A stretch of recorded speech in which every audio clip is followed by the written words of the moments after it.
नमस्कार विद्यार्थियों, आज हम व्याकरण खंड से पद परिचय का अध्ययन करेंगे। बड़ा ही रोचक विषय है। पद परिचय शुरू करें उससे पहले हमें इसके अर्थ और स्वरूप पर थोड़ी सी चर्चा कर लेनी है। जैसे यहाँ दिया गया है पद परिचय, दो शब्दों से मिलकर बना है। एक है इसमें पद और दूसरा है परिचय। तो इसमें पद परिचय को पढ़ने उससे पहले हमें ये समझना है कि पद होते क्या है, कैसे हम इनको समझे। तो पद कहते हैं जो वाक्य में प्रयुक्त सार्थक शब्द होते हैं। अब शब्द तो होते हैं लेकिन सभी शब्द पद भी नहीं हो सकते हैं। शब्द के साथ कारक की विभक्तियां, या यूं कहें कि व्याकरण के नियमानुसार जो उसके साथ धातु रूप, विभक्ति चिन्ह, लिंग वचन, इनका प्रयोग अगर सही ढंग से होता है तो फिर वो शब्द ही पद कहलाते हैं। तो हम ये कह सकते हैं कि वाक्य में प्रयुक्त सार्थक शब्द ही क्या कहलाते हैं, पद कहलाते हैं। अब यहाँ पे दूसरा दिया गया है परिचय। परिचय क्या है? परिचय का यदि हम सामान्य तौर पर देखें तो इसका मतलब होता है जानकारी। अब पद की जानकारी कैसी? हमने व्याकरण में पढ़ा है कि शब्द दो प्रकार के होते हैं। एक होता है विकारी और दूसरा होता है अविकारी। विकारी शब्द वे होते हैं जिनमें लिंग, वचन, कारक, काल और क्रिया के अनुसार उचित परिवर्तन संभव हो। इसके अंतर्गत संज्ञा, सर्वनाम, विशेषण, क्रिया आदि शब्द आते हैं जिनको हम पूर्व कक्षाओं में पढ़ चुके हैं। दूसरा होता है अविकारी शब्द। अविकारी शब्द होते हैं ऐसे शब्द जिनके स्वरूप में किसी प्रकार का कोई परिवर्तन संभव नहीं हो। इसके अंतर्गत यदि हम चर्चा करें तो क्रिया विशेषण आते हैं।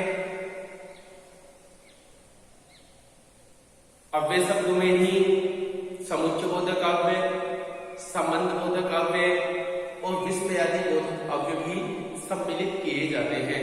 अब यहाँ पद परिचय के अंतर्गत हमें क्या पढ़ना है कि वाक्य में जो विकारी या अविकारी शब्द दिए गए हैं, व्याकरण के नियमानुसार उन सभी शब्दों का पारस्परिक संबंध हमें बताना है।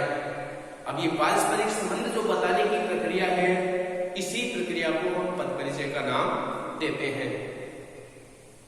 तो परिभाषा यदि हम ले पद परिचय की तो इसकी बड़ी सटीक परिभाषा है कि वाक्य में प्रयुक्त, परिभाषा की हम बात करें तो वाक्य में प्रयुक्त शब्दों का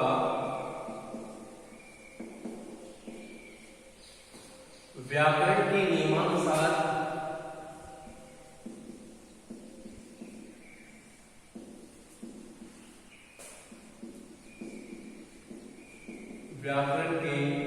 नियमानुसार आपसी संबंध बताना,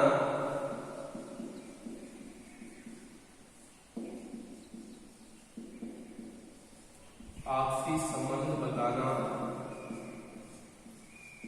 ही पद परिचय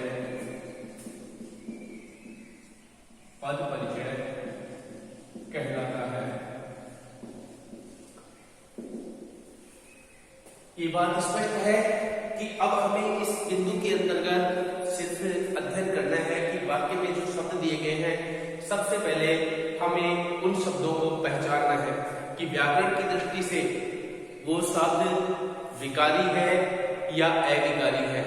यदि विकारी है तो कौन सा है? संज्ञा है, सर्वनाम है, विशेषण है या क्रिया है। यदि अविकारी है तो अविकारी शब्द कौन सा है? सबसे पहले हमें यही पहचान करनी है। अब इसी आधार पर यदि हम पद परिचय को भेदों के आधार पर पढ़ना चाहें तो विकारी और अविकारी जो शब्द दिए गए हैं उन्हीं के आधार पर इनके भेद भी निर्धारित किए गए हैं। जैसे सबसे पहले हम एक उदाहरण लें, अभिषेक पुस्तक पढ़ता है। ये एक वाक्य दिया गया है। इस वाक्य में यदि हम इस बिंदु को पढ़ें उससे पहले देखें कि इसमें अभिषेक एक शब्द दिया गया है, पुस्तक एक शब्द दिया गया है, पढ़ता है एक शब्द दिया गया है। अब इनका परिचय कैसे बताना है? सबसे पहले हम एक बात करें तो इसमें ये हमें समझ में आना चाहिए कि शब्द किस श्रेणी के हैं। विकारी है तो विकारी के कौन से शब्द हैं, यदि अविकारी है तो अविकारी के कौन से भेद हैं। तो यहाँ पहले अभिषेक जैसे नाम दिया गया है, यानी हम कह सकते हैं कि ये एक संज्ञा शब्द है। हम आसानी से इसको समझ सकते हैं। ये क्या है? अभिषेक क्या है? संज्ञा शब्द है। पुस्तक क्या है? वस्तु है। अभिषेक किसी का नाम था, पुस्तक क्या है? वस्तु। वस्तु भी क्या है? ये भी संज्ञा है। यहां पे पढ़ता ये क्या है? काम हो रहा है, पढ़ने की क्रिया हो रही है, तो ये शब्द क्या हो गया? क्रिया शब्द। अब जब हम इस बिंदु को आगे बढ़े उससे पहले हमें इसी प्रकार वाक्य में जितने भी शब्द दिए गए हैं उन सभी शब्दों का सही भेद मालूम होना आवश्यक है। यहाँ पे यदि हम बात करें पद परिचय के प्रमुख भेद, पद परिचय के प्रमुख भेद, पद परिचय के भेदों की हम बात करें तो विकारी तथा अविकारी शब्दों के आधार पर निम्नलिखित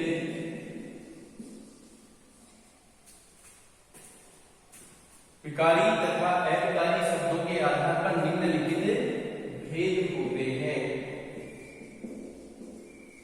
निम्नलिखित भेद होते हैं। कैसे कैसे होते हैं? अब देखिए कौन से हैं। हम यदि चर्चा करें, सबसे पहले आता है संज्ञा शब्दों का। संज्ञा शब्दों का पद परिचय। संज्ञा शब्दों का पद परिचय दिया गया है। संज्ञा शब्दों के अंतर्गत हमें क्या परिचय बताना है? जैसे वाक्य दिया गया है, वाक्य में हमें सबसे पहले संज्ञा शब्द पहचानना है। उसके बाद में आगे के जो बिंदु दिए गए हैं हम अभी चर्चा करेंगे विस्तृत। दूसरा इसमें दिया गया है सर्वनाम शब्दों का पद परिचय। तीसरा यदि हम बात करें विशेषण शब्दों का पद परिचय। चौथा हम बात करें ये हो गया क्रिया शब्दों का, क्रिया शब्दों का पद परिचय। ये तो सारे हो गए विकारी शब्द, क्योंकि हम इन सभी शब्दों में, इन सभी शब्दों के स्वरूप में लिंग, वचन, कारक काल के अनुसार उचित प्रयोग करके इनके स्वरूप को बदल सकते हैं, परिवर्तन कर सकते हैं, इसलिए ये विकारी है। दूसरा, इसी में यदि हमने विकारी शब्दों के अंतर्गत कौन से शब्द हैं जिनका हमें अध्ययन करना है, इसमें हम आगे बात करें। फिर आ जाता है अविकारी शब्दों के अंतर्गत सबसे पहले हमें लेना है क्रिया विशेषण शब्दों का, क्रिया विशेषण शब्दों का पद परिचय। इसी कड़ी में आगे ले तो हम लेते हैं संबंध बोधक अव्यय।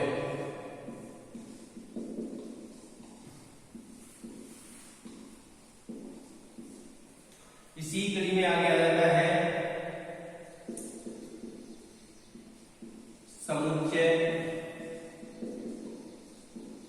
बोधक अव्यय। और व्याकरण के शब्दों के आधार पर यदि हम इसका अंतिम बिंदु लें तो विस्मयादि बोधक अव्यय,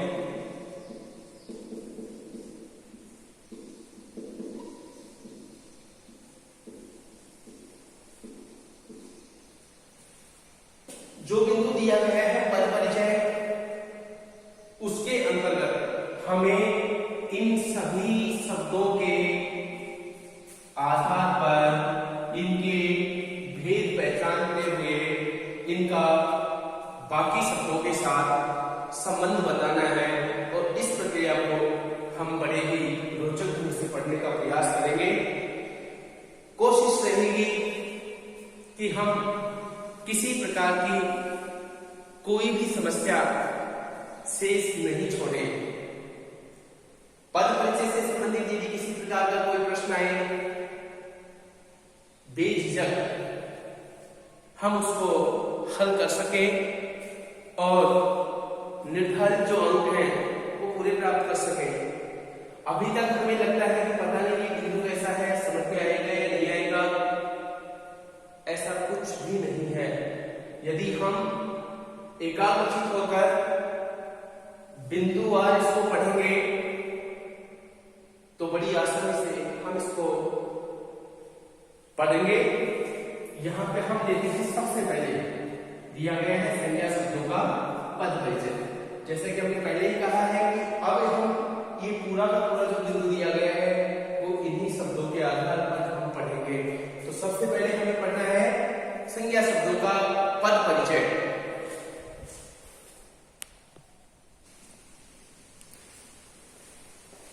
अब लेते हैं हम अपने सबसे पहले बिंदु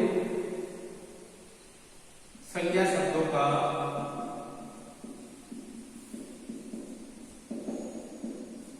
पद परिचय।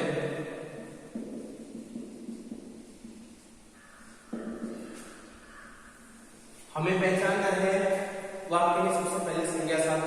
अब इन शब्दों का पद परिचय करें तो हमें सबसे पहले क्या क्या इसकी निर्धारित बातें हैं जो हमें बतानी है। निर्धारित है, अब ये सारी चीजें अगर हम बता देते हैं तो हमारा पद परिचय एकदम सही हो जाता है। हम पहली बात करें, यहां लिखेंगे संज्ञा शब्दों के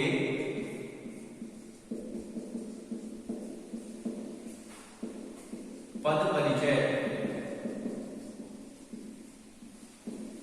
के दौरान निम्न बातें बतानी होती हैं।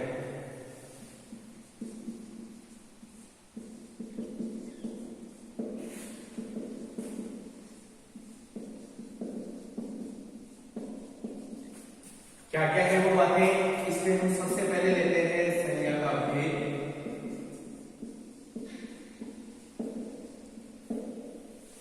दूसरी हम बात करें लिंग। तीसरा वचन। चौथा कारक और पांचवा क्रिया के साथ संबंध।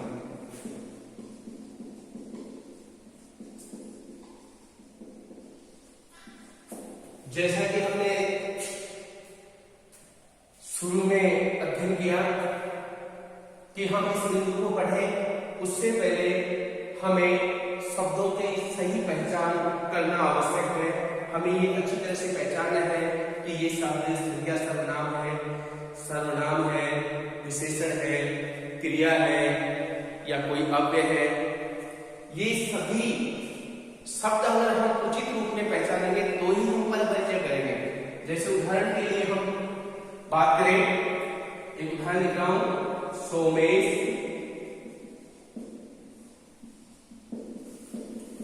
बाजार से पुस्तकें लाया। सीधा सा एक उदाहरण दिया है। यहां पे अगर हम बात करें, चूंकि हम यहां पे अध्ययन कर रहे हैं संज्ञा शब्दों का, तो अब हमें वाक्य में सिर्फ संज्ञा शब्द ही पहचानने हैं। ये पद परिचय से संबंधित जो प्रश्न होता है ये दो प्रकार से दिया जाता है। या तो आपको वाक्य दिया जाता है और वाक्य में सीधे सीधे दे दिया जाए कि संज्ञा शब्दों का या सर्वनाम शब्दों का या विशेषण शब्दों का या क्रिया विशेषण शब्दों का पद परिचय कीजिए, तो वहां हमें स्वयं को वाक्य में पहचानना है। हम स्वयं उन वाक्यों में, उन वाक्य में से उन शब्दों को पहचानेंगे और उनका पद परिचय हम खुद करेंगे। दूसरा प्रकार इसमें पूछा जाता है कि वाक्य में कुछ शब्दों को रेखांकित कर दिया जाता है, अंडरलाइन, और प्रश्न हो जाता है कि वाक्य में रेखांकित शब्दों का पद परिचय कीजिए। तो जो शब्द रेखांकित हुआ है वहां भी ये बात बहुत जरूरी है कि हमें रेखांकित शब्द की पहचान बहुत आवश्यक है। जो शब्द रेखांकित किया गया है वो व्याकरण की दृष्टि से किस श्रेणी का है, संज्ञा है, सर्वनाम है, यानी अव्यय है या विकारी है या अविकारी है, ये हमें पहचानना है। यहां पे हम बात करें सोमेश की, नाम है, किसी व्यक्ति, वस्तु, स्थान, पक्ष, विशेष का जो नाम होता है वो संज्ञा होता है। यहां पे नाम दिया गया है, हमें पता है कि सोमेश क्या है, संज्ञा शब्द है। दूसरा यहां बाजार दिया गया है, स्थान है, ये भी संज्ञा है। पुस्तकें क्या है, वस्तु का नाम है, ये भी क्या है, संज्ञा है। अब यहां की ये संज्ञा नहीं है, लाया, ये संज्ञा नहीं है, क्योंकि यहां तो काम हो रहा है और जिन शब्दों से काम का होना पाया जाता है वो शब्द संज्ञा लय होने क्या होते हैं, क्रिया शब्द होते हैं। अब यहां से हम बात करें बिंदु के हिसाब से, देखिए जैसे यहां तीन शब्द दे दिए गए हैं, सोमेश, बाजार और पुस्तकें, यानी नंबर 1, नंबर 2 और नंबर 3। इनका पद परिचय हमें कैसे करना है? देखिए, सबसे पहले जिस शब्द का परिचय हमें करना है उस शब्द को स्पष्ट लिख देना है, जैसे सोमेश और विवरण चिन्ह लगा करके आगे से। अब इसमें पहला दिया गया है संज्ञा का भेद। संज्ञा का भेद है तो ये हमें पता है कि संज्ञा शब्द है, लेकिन संज्ञा के भी जो 3 भेद दिए गए हैं, व्यक्तिवाचक संज्ञा, जातिवाचक संज्ञा और भाववाचक संज्ञा, ये तीनों प्रकार के जो भेद हैं ये हमें अच्छी तरह से समझ में आने चाहिए। तो यहाँ पे एक व्यक्ति का नाम दिया गया है, कोई भी ऐसा शब्द हो जो व्यक्ति विशेष, स्थान विशेष, प्राणी विशेष, वस्तु विशेष, इनका बोध करे वो सभी क्या होते हैं, व्यक्तिवाचक। तो सोमेश यहाँ एक व्यक्ति के बारे में कहा गया, क्या हो गया, व्यक्तिवाचक संज्ञा, व्यक्तिवाचक संज्ञा। अल्पविराम, दूसरा बिंदु इसमें हमें जो दिया गया है उसी के आधार पर वर्णन करना है, क्या दिया गया है। अब देखिए दूसरा क्या है, लिंग।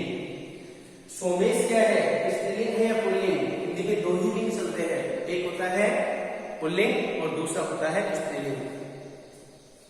जिनसे पुरुष जाति का बोध हो वो सभी पुल्लिंग और जिनसे स्त्री जाति का बोध हो वो सभी स्त्रीलिंग। यहाँ पे सोमेश दिया गया है। अब सोमेश गया है, तो सोमेश से हमें स्त्री का बोध हो रहा है या पुरुष का? स्त्री का नाम तो हो नहीं सकता है, और ना हमें बोध हो रहा है कि स्त्री है। वाक्य के बाकी शब्दों के हिसाब से यदि हम लें तो भी हमें एहसास नहीं हो रहा है। तो सोमेश में क्या लिखा जाएगा? स्त्री का बोध करवा रहा है पुरुष का? पुरुष का। इसलिए यहां पे लिंग में क्या हो जाएगा? पुल्लिंग। ये हो गया पुल्लिंग। फिर कोमा लगा देंगे। आगे हम तीसरे बिंदु की बात करें, वचन। यहां भी एक व्यक्ति का बोध कर रहा है या दो व्यक्ति का या ज्यादा का? हिंदी में वचन भी दो ही होते हैं, एक वचन और बहुवचन। एक वचन ये सभी शब्द होते हैं जिनसे एक व्यक्ति, एक वस्तु या संख्या में कहें सिर्फ एक का ही बोध हो, वो सभी एक वचन। और जिनसे समूह का बोध हो यानी एक से ज्यादा हो, वो सभी बहुवचन। तो सोमेश एक है, इसलिए वचन इसका क्या होगा? एक वचन। एक वचन। चौथे बिंदु की बात करें, कारक। यहां पे देखिए कारक क्या होता है, हमने पढ़े हैं हिंदी में कारक 8 शब्द है, कर्ता, कर्म, करण। अलग अलग इनके विभक्ति चिन्ह भी दिए गए हैं। कर्ता ने कर्म को करण से संप्रदान के लिए अपादान से, इस प्रकार से पूरे 8 दिए गए हैं। पिछली कक्षाओं में हमने पढ़ा भी है। तो यहां हम चर्चा करते हैं कारक। अब देखिए कारक में क्रिया के साथ ही संबंध बताना होता है, क्रिया के साथ ही संबंध बताना होता है। तो यहां पे सोमेश से देखिए बाजार से पुस्तकें लाया, लाना यहां पे क्रिया हो रही है। क्या हो रही है क्रिया? लाना, ये क्रिया हो रही है। अब ये क्रिया कौन कर रहा है? अगर कोई काम हो रहा है तो बिना किसी व्यक्ति की उपस्थिति में, बिना किसी प्राणी की उपस्थिति में कोई कार्य संभव नहीं है। कोई ना कोई है जो उस कार्य को संपन्न करेगा, अपने आप कोई भी कार्य नहीं होता है। अब यहाँ पे देखिए उसके लाने की क्रिया हो रही है, तो ये क्रिया कौन कर रहा है? सोमेश। और जो क्रिया करता है वो हमेशा कर्ता होता है। तो यहाँ कारक कौन सा हो जाएगा? कर्ता कारक। अब कर्ता कारक अगर हम इसको मान लें, क्योंकि उसके लाने का काम यही कर रहा है सोमेश, इसलिए करता है। अब यहाँ करता है कि कौन सी क्रिया को करता है? हमने पहले इसको रेखांकित कर रखा है कि लाया जो क्रिया है, इस क्रिया को करने वाला है सोमेश, इसलिए करता है। यहां पे हम ले सकते हैं लाया, लाया क्रिया का कर्ता। और ये हमारा सोमेश शब्द का पद परिचय संपन्न हुआ। क्या कोई किसी को दिक्कत है, किसी प्रकार की कोई समस्या है? इसी प्रकार हम आगे अध्ययन करते हैं बाजार शब्द का। बाजार का करेंगे तो सबसे पहले वो चीज हमें बतानी है, संज्ञा का भेद बताना है।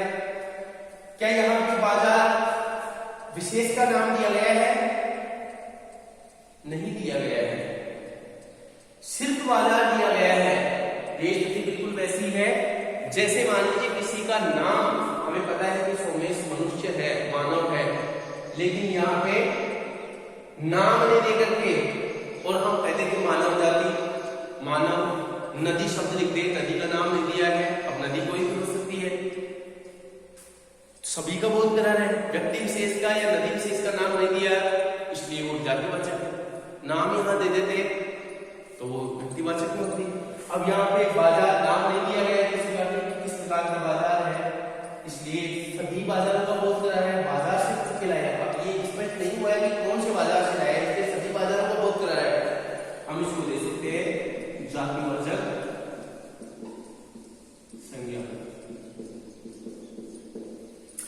बाजार पुल्लिंग है या स्त्रीलिंग?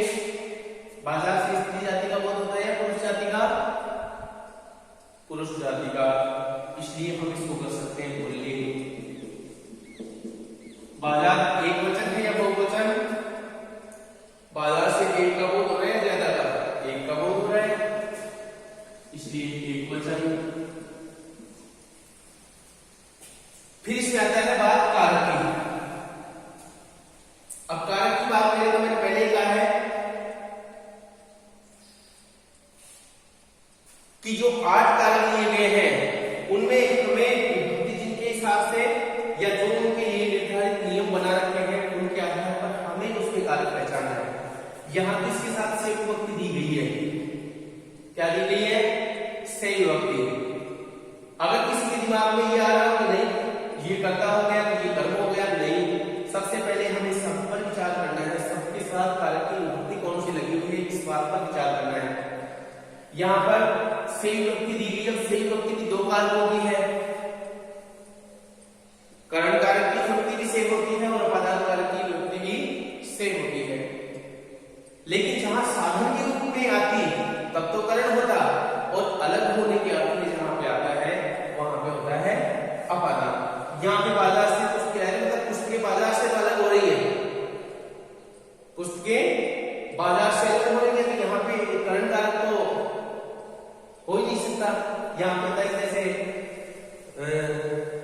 सविता चाकू से सब्जी काटती है, चाकू उसमें साधन ले रही है वो काम में, इसलिए वहां करण होता। लेकिन यहाँ पे बाजार से पुस्तकें लाया मतलब पुस्तकें बाजार से अलग हो रही है और खुद भी बाजार से अलग हो रहे हैं। यहाँ कारक रहेगा अपादान।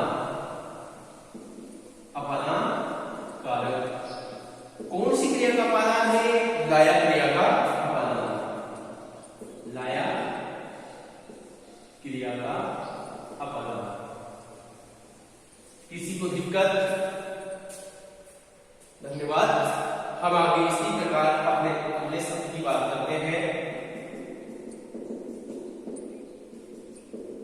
तीसरा शब्द दिया गया है हमारे पास पुस्तकें।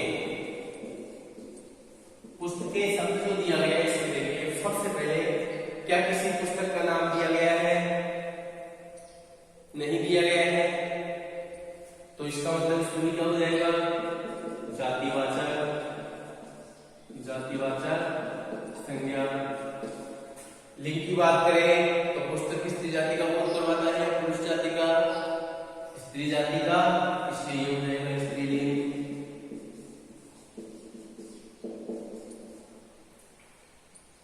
फिर इसके बाद में वचन इसकी बात करें तो देखिए पुस्तकें, एक पुस्तक होगी तो पुस्तक होता। पुस्तकें शब्द से ही ऐसा सुना है कि एक नहीं है, संख्या ज्यादा है, बहुवचन का बोध हो रहा है, तो वचन क्या हो जाएगा? बहुवचन। कारक की बात करें तो यहां पे देखिए क्रिया का फल, क्रिया के व्यापार का फल जिस शब्द पर पड़ता है। अब जैसे मान लीजिए एकर्मक और सकर्मक 2 क्रियाएं हमने पढ़ी है। अब उसमें सबसे पहले तो एकर्मक और सकर्मक को पहचानने के लिए वहां एक छोटा सा नियम दिया होता है, याद नहीं तो मैं संक्षिप्त में बताता हूं कि जो भी क्रिया शब्द दिया जाए, क्रिया शब्द से पहले क्या या किसको लगाएं? क्या या किसको लगा के देखें। यदि उत्तर कुछ मिलता है तो वाक्य मतलब सकर्मक है, और यदि उत्तर कुछ नहीं मिलता है तो क्रिया अकर्मक है। यहाँ पे देखिए क्या लाया? उसके लाया, इसका मतलब ये कर्म मौजूद है। तो यहाँ पे अगर होता हम इसको करें, इसको हम नहीं कर सकते। जैसे मान लीजिए बच्चे मैदान में खेल रहे हैं, अब मैदान में खेल रहे हैं और वाक्य में आपसे पूछ लिया जाए कि वाक्य में सभी शब्दों का व्याकरणिक दृष्टि से परिचय बताइए, तो क्या इसमें आप कर्म छांट सकते हैं? बहुत से विद्यार्थी हैं जो शायद मैदान को रेखांकित करेंगे और कहेंगे कि हाँ यही इसमें कर्म है। ऐसा नहीं है, क्योंकि इस वाक्य में कर्म है ही नहीं, ये अकर्मक है, क्योंकि मैं के साथ तो अधिकरण कारक की प्रवृत्ति लगी हुई है। तो ये कारक की जो वृत्तियां हैं इनका हमें बड़ा ध्यान रखना होता है कि यहाँ पुस्तकें, इसमें क्या आएगा? कर्म कारक। कर्म कारक। अब कौन सी क्रिया पे कर्म है? क्रिया हमारे पूरे वाक्य में एक ही हुई है और वो है लाया